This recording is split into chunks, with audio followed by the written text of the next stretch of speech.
Eyup FretHeads, it's Ricky here. I want to talk about what to do when you feel like chucking your guitar in the bin or sticking it in the corner and never touching it again. Now I know what you're thinking. Ricky, I've been there. I've stood at the edge of that notion of giving up playing guitar. Well, before you do, let me tell you a story about a time when I nearly hung up the guitar myself for good. Story time. Back when I started, it was all about the quick wins. I wanted to play like Eric Clapton by Tuesday, but by Wednesday, I was ready to give up. But here's what I learned from those gloomy days here in Yorkshire. Patience, guys. Patience is the key. Guitar isn't a sprint, it's a marathon, and sometimes it can feel like you're wading through mud.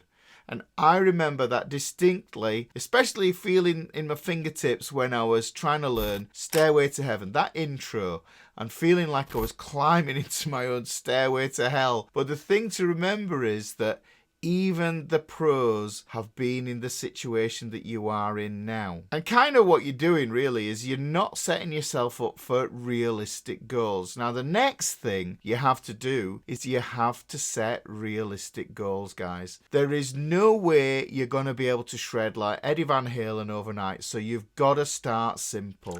Keep it simple. Basic riffs, playing riffs and tunes that you recognise and that other people recognise that are going to motivate you to keep going. So being realistic is paramount. I remember spending a week trying to play Alive by Pearl Jam and it sounded awful. And that's the realest real situation you're going to deal with. And now the funny thing is that years later I came back to it and I could play it straight away without any trouble. And that's because of all the practice I've put in and not giving up. Really, it's all about time in the game. You've got to put in the work, and if you don't, then you can't expect the results. Now, another thing that you have to know is you have to stay close to the thing that made you want to pick up the guitar in the first place. This is what I call the catalyst moment. This is your why. Why did you pick up the guitar in the first place? Was it to impress someone? Or because you just love a band and their music? Was it because you saw a family member playing guitar? Did you have a friend that was in a band? Maybe that was the thing that inspired you to pick up the guitar in the first place. Now, I got into guitar because I heard the blues when I had broken up with my first girlfriend, and that was the sound that I felt compelled to play. That was my catalyst moment. Please comment below with your catalyst moment. I'd be really interested to hear what made you want to pick up the guitar in the first place. This is important. You've got to remember why you wanted to pick up the guitar, because when you remember your why, it becomes a lot easier. Now, what you can do if you find learning guitar to be a solitary, lonely experience, you can join a community, be that in person or online. And speaking of which, I created a free online community for people who love playing guitar just like you. I'll put a link in the description of this video if you want to join us. We're a lovely bunch of people and all we talk about is guitars and playing guitars and people who play guitars. There's no politics, none of that nonsense, no big tech, no need for Facebook, just pure guitar wholesomeness. Now, sometimes the reason you want to give up your guitar is you need to change your approach. Let's be honest about this. Sometimes what you're doing isn't working for you. It might be that you're trying to learn complex solos when you're not there yet. This is part of being realistic. Make sure you can do the basic stuff well rather than doing the difficult stuff badly. Get the foundations correct first, and you'll often find that playing the widdly diddly stuff isn't what interests people when they want to hear you playing guitar. It's songs. So learn songs, guys. Learn songs that people like and love and you like and love, and the amazing amount of feedback that you'll get from it will keep you going. It's about triggering that reward bias. Here's another thing that might happen. Sometimes you might need to find a guitar teacher.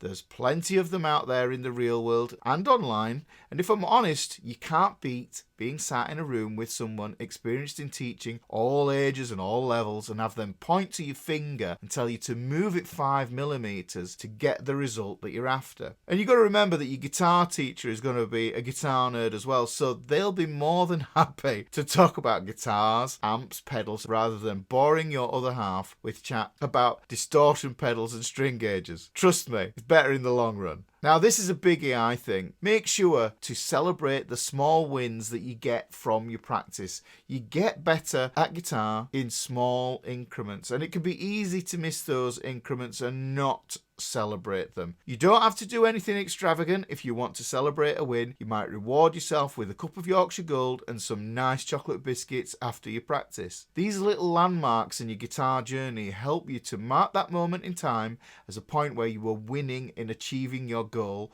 of learning how to play guitar. It's important, guys. You've got to remember, if it was easy, then everyone could do it, and then it wouldn't be special, because playing guitar is really a gift to yourself. It's not really for anybody else. You're doing it for you. Remember that.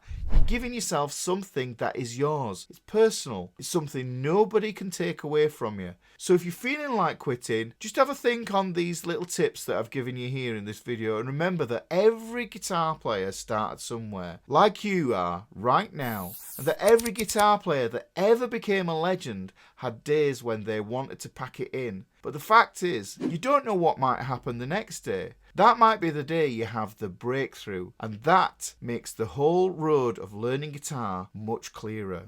Before you go, why not check out this video here? It might be what you need to spark your enthusiasm and keep you going.